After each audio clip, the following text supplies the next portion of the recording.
محمد رسول اللہ صلی اللہ علیہ وسلم کی بارگاہ میں غلامی کا ثبوت پیش کریں اور درود پاک پڑھیں۔ اللہم صلی علی سیدنا و مولانا محمد وسلم صلاۃ و سلام علیک یا رسول اللہ صلی اللہ علیہ وسلم۔ عادت کے مطابق امام الکلام کلام الامام کے چند اشعار ملاحظہ فرمائے۔ سیدی سرکار اعلیٰ حضرت اپنے قلم کو اٹھاتے ہیں اور عریضہ یوں پیش کرتے ہیں: یا رسول اللہ، سرور کہوں کی مالکو مولا کہوں تجھے، بہت اچھے، سرور کہوں کی مالکو مولا کہوں تجھے، بادے خلیل کا گلے زیبا کہوں تجھے، اور تیری تو بس بھائی تراجی سے ہے بڑی، حیران ہوں میرے شاہ میں کیا کیا کہوں تجھے، حیران ہوں میرے شاہ میں کیا کیا کہوں تجھے، اور لیکن رضا نے ختم سخن اس پہ کر دیا، کہ لیکن رضا نے ختم سخن اس پہ کر دیا، خالق کا بندہ خلق کا آقا کہوں تجھے، خالق کا بندہ خلق کا آقا کہوں تجھے۔ عزیزان ملت اسلامیہ، یہ پروگرام متصل ہے عیسیٰ علیہ السلام کے متعلق۔ عیسیٰ علیہ السلام کے متعلق علامہ کافی علیہ الرحمہ نے جو اشعار موت کے تعلق سے آپ نے ارشاد فرمائے اور سماعت فرمائے، آپ فرماتے ہیں کہ کوئی گل باقی رہے گا نہ چمن رہ جائے گا، کوئی گل باقی رہے گا نہ چمن رہ جائے گا، پر رسول اللہ کا دین حسن رہ جائے گا۔ علامہ کافی علیہ الرحمہ نے یہ اشعار کب لکھے تھے؟ جب آپ کو پھانسی دی جا رہی تھی۔ اس وقت آپ سے پوچھا تھا کہ آخری خواہش کیا ہے آپ کی، تو آپ نے کہا تھا ایک قلم لے کر کے آؤ، کاغذ لا کے دو۔ اس کے بعد آپ کاغذ قلم پر لکھنا شروع کرتے ہیں کہ کافی کوئی گل باقی رہے گا نہ چمن رہ جائے گا، پر رسول اللہ کا دین حسن رہ جائے گا، اور اطلسو کم خواب کی پوشاک پر نازانہ، اطلسو کم خواب کی پوشاک پر نازانہ ہو، اس تنے بے جان پر خاکی کفن رہ جائے گا، اس تنے بے جان پر خاکی کفن رہ جائے گا۔ اور شاعر کہتا ہے کہ جاگنا ہے جاگ لو افلاک کے سائے تلے، جاگنا ہے جاگ لو افلاک کے سائے تلے، اور حشر تک سونا پڑے گا خاک کے سائے تلے، حشر تک سونا پڑے گا خاک کے سائے تلے۔ عزیزان ملت اسلامیہ، جس آیت مقدسہ مطہرہ منورہ کی تلاوت کی، رب تبارک و تعالیٰ قرآن پاک کے اندر ارشاد فرماتا ہے کہ کلو نفس ذائقۃ الموت، ہر نفس کو موت کا مزہ چکھنا ہے۔ یہ عام آیت کریمہ ہے، اس کا ٹرانسلیشن ترجمہ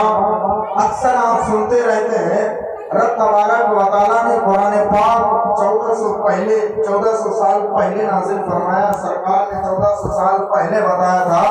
اس کے باوجود آج بھی قرآن یہی کہہ رہا ہے کہ اے مسلمانوں تمہیں مرنا ضرور ہے، ہر نفس کو۔ اب اس میں خاص نہیں ہے کہ مومن ہی کو مرنا ہے،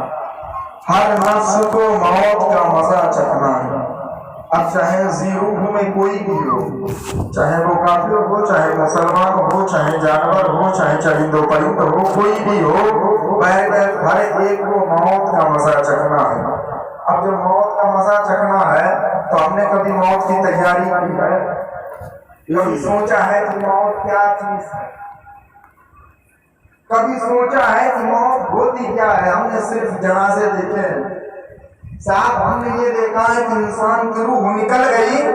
نکلنے کے بعد اس کو غسل دیا، کفن پہنایا، قبر میں رکھ کر کے چلے آئے۔ اتنا دیکھا ہے اور آگے کچھ نہیں دیکھا، نہ روح کس طرح نکلتی نہ وہ دیکھا ہے، نہ قبر کے اندر کیا ہوتا نہ وہ دیکھا، سب پوشیدہ ہے ہم سے۔ کبھی ہم نے غور کیا ہے کہ موت کیا چیز ہے؟ کبھی سوچا ہے کہ حضرت اسرائیل علیہ السلام اتنے سخت کیسے ہیں کہ حضرت اسرائیل علیہ السلام کو کسی پر بھی رحم نہیں آتا؟ آج آپ نے دیکھا ہوگا کہ اکثر ایسا ہوتا ہے کہ بچے جوان ہوتے ہوتے قریب تر ہوتے ہیں اور باپ کا سایہ ان کے سروں سے چلا جاتا ہے. ایسا ہے کہ نہیں؟ ماں اپنے بچوں کو دودھ پلاتی رہتی ہے، بچے کچھ جوانی کے ایام کو پہنچتے ہیں، ماں کا سایہ ان کے سروں سے اٹھ جاتا ہے. کبھی بھائی بھائی کے ساتھ کھیلتا رہتا ہے، شادی کی حد تک نہیں پہنچتا ہے، ایک بھائی دوسرے بھائی کو چھوڑ کے چلا جاتا ہے. رشتہ دار کے ساتھ میں بیٹھتا ہے، اس کے باوجود بھی کچھ دنوں کے بعد وہ بھی اسے چھوڑ کے جانے لگتے ہیں. آج ہم آپ کے ساتھ میں ہیں، آپ ہمارے ساتھ میں ہیں، ہم آپ سے ملاقات کر رہے ہیں، آپ ہم سے ملاقات کر رہے ہیں، آپ میرے چہرے کی زیارت کر رہے ہیں، ہم آپ کے چہرے کی زیارت کر رہے ہیں، لیکن کسی کو یہ نہیں پتا ہے کہ یہاں سے جانے کے بعد مولانا کا کیا ہوگا، یا یہاں سے جانے کے بعد آپ کا کیا ہوگا. کسی نے دیکھا ہے، کسی نے نہیں دیکھا. کیونکہ موت جب آتی ہے تو بتا کر کے نہیں آتی. موت جب آتی ہے تو کسی کو بھی خبر نہیں دیتی کہ تمہارا وقت قریب آ رہا ہے، تیاری کر لو، تمہیں جانا ہے، کل چلے جاؤ گے، پرسوں جانا ہے، یا 1 مہینے کا ٹائم ہے. میاں ایک بات سمجھ میں یہ نہیں آتی کہ اگر موت کا ٹائم فکس ہوتا، انسان کو پتا ہوتا کہ تمہیں 1 سال کے بعد موت آئے گی، 1 سال کے بعد موت آئے گی، تو انسان کیا کرتا؟ کم سے کم کہتا کہ یار 2 مہینے مستی کر لیتا ہوں، 10 مہینہ باقی رہے گا، عبادت کر لوں گا، رب کو راضی کر لوں گا، 10 مہینہ کافی ہے. پھر اگر 10 مہینہ جب آتا قریب میں تو انسان کہتا یار ابھی 10 مہینے باقی ہے، 10 مہینے اگر عبادت کروں گا تو رب بہت راضی ہو جائے گا. ایسا کرتے ہیں 2 مہینہ اور نکال دیتے ہیں، 8 مہینہ بچا ہے، اس میں رب کو راضی کر لیں گے. اس طرح اس نے 4 مہینے گوا دیے. اب پھر 8 سال کا موقع جب آیا، 8 مہینے کا جب موقع آیا ہے تو اس نے پھر سوچا یار ابھی 8 مہینہ ہے، چلو رب کی عبادت ہی تو کرنی ہے، رمضان کے روزے رکھ لیں گے، چھوڑ دیں گے دنیا کی خواہشات کو، مسجد میں اپنا وقت گزارنا شروع کر دیں گے، رب کی بارگاہ میں سر و سجود ہو جائیں گے، رب کو راضی کرنا شروع کر دیں گے. اگر ایک سجدہ کر لیا، رب کی بارگاہ میں آنسو بہا دیے تو رب تبارک و تعالیٰ میرے سارے آنسو کو دیکھ کر کے میرے سارے گناہوں کی معافی فرما دے گا. یہ ہمارا نظریہ ہے میاں. ہم نے 8 مہینے گوائے، 4 مہینے گوائے ہیں، اب 8 مہینے کا جب وقت قریب آتا ہے تو کام بھی تو 8 مہینے ہے، چلو 1 مہینہ اور مستی کر لیتے ہیں، اس کے بعد میں عبادت کر لیں گے. اور 7 مہینہ باقی رہ گئے. جب 7 مہینہ باقی رہے پھر دل میں خیال پیدا ہوا، ارے میاں ابھی تو 7 مہینہ باقی ہے، 1 مہینہ اور مستی کر لیتا ہوں، اس کے بعد رب کی عبادت کر لوں گا. جب 7 مہینے کے قریب پہ پہنچا تو اس کے دل میں خیال پیدا ہوا، ابھی تو 6 مہینہ باقی ہے، 6 مہینہ گوا دیا ہے، صرف اس بنیاد پر کہ رب کو 1 مہینے میں راضی کر لوں گا، رب کو 8 مہینے میں راضی کر لوں گا، رب کو 7 مہینے میں راضی کر لوں گا، رب کو 6 مہینے میں راضی کر لوں گا. اب بچا ہے 6 مہینہ تو دل میں خیال آیا یار ابھی تو 6 مہینہ باقی ہے، اتنی عبادت تو میں کر لوں. اگر 6 مہینہ رب کی بارگاہ میں سر و سجود ہوگا تو رب تبارک و تعالیٰ میرے سارے گناہوں کی مغفرت فرما دے گا. پھر دل میں خیال ہوا یار 6 مہینہ نکلا ہے، 6 باقی ہے، چلو 5 میں کر لیں گے. 1 مہینہ اور چھوڑ دیا، دھیرے دھیرے 4 پہ پہنچ گیا، دھیرے دھیرے 4 پہ پہنچا. اس کے بعد 3 مہینے باقی رہ گئے، اب 2 مہینے باقی رہ گئے، اب فقط 1 مہینہ باقی رہ گیا. اس میں بھی سوچنے لگا ابھی 1 مہینہ پورے 30 دن باقی ہے، اگر 30 دن رب کی بارگاہ میں سر و سجود ہوا تو رب کو راضی کر لوں گا. 10 دن اور مستی کر لیتا ہوں، 10 دن مستی کیا، 20 دن باقی رہ گیا، پھر 20 دن مستی کیا، 10 دن باقی رہ گیا. اس طریقے سے انسان اپنی پوری زندگی گزار دیتا ہے. رب نے کتنی اسے زندگی بخشی ہے میاں یہ کسی کو نہیں معلوم ہے. اتنا یاد رکھیے گا، ہم یہ گننا شروع کرتے ہیں کہ ہماری زندگی اتنی ہے، ہمیں اتنے سال کے بعد مرنا ہے. اگر یہ ہمارے موقع محل میں ہوتا، ہمارے ہاتھ میں ہوتا کہ ہمیں 4 سال کے بعد موت آئے گی تو میاں ہم 2 سال زندگی گوا دیتے، 2 سال رب کی عبادت کر لیتے. لیکن ہمیں خود نہیں معلوم ہے کہ ہمیں مرنا کب ہے. جب ہمیں معلوم نہیں ہے تو ہم ہر وقت موت کی تیاری ماشاء اللہ. جب ہمیں معلوم نہیں ہے کہ ہمیں مرنا کب ہے. اچھا ایک بات بتائیے، جیسے کہ ہمیں معلوم ہے کوئی مکان بنایا، معلوم ہے کہ 1 مہینہ لگے گا، فائنل ہو جائے گا، اب 1 مہینے کے اندر اس کو ہم فائنل کر لیں گے، اس کی کیوں تعداد ہمیں معلوم ہے، اس کی وجہ کیا ہے، بنانے والا میرے سامنے، بنانے والا میرے سامنے ہے، لیکن موت کا فرشتہ ہمارے سامنے نہیں ہے، کدھر سے آ جائے کوئی نہیں جانتا۔ انسان دنیا کے اندر آیا جب اپنی مرضی سے نہیں آیا ہے، رب نے اسے بھیجا ہے۔ ہم کس پر فخر کرتے ہیں؟ آج ہمیں اپنی ذات پر فخر ہو جائے کہ یار ہم مولانا ہے یا ہم ان لوگوں سے بہتر ہے، کیوں ہم فخر کریں؟ ہم اس لیے فخر کر لیں کہ ہم جب تک چاہیں جیے، ہمارے پاس زندگی ہے، ہمیں ایسے موت نہیں آ سکتی۔ ایسا کچھ نہیں ہے پیارے، موت جب آئے گی تو پوچھنے کی نہیں، اور نہ تو آپ اس سے کہہ پاؤ کہ ابھی رک جاؤ میرے بچے کی شادی ہونا باقی ہے، ابھی رک جاؤ میری بیوی بیوہ ہو جائے گی، ابھی رک جاؤ میرے بچے یتیم ہو جائیں گے، یہ دنیا والے کہیں گے فلاں کے بچے یتیم ہو گئے ہیں، فلاں کے بچے لاوارث ہو گئے ہیں، حضرت اسرائیل علیہ السلام فرمائے نہیں، تیرا وقت پورا ہو گیا ہے اور تجھے جانا ہے، اسی لیے تو شہر میں رہا ہے، موت سے کس کو روزگاری ہے، آج ہماری تو کل تمہاری، آج ہماری تو کل تمہاری باری۔ اچھا ایک بات بتائیے، جب موت آنی ہے، یہ کڑوی حقیقت ہے، حقیقت ثابتہ ہے، اور چیزیں تو انسان کے لیے ثابت نہیں ہوتی، لیکن موت ثابت ہے۔ ہم دیکھتے ہیں انسان جا رہا دنیا سے، کئی بار ہماری آنکھوں نے یہ نظارے دیکھے کہ یار فلاں کا انتقال ہو گیا،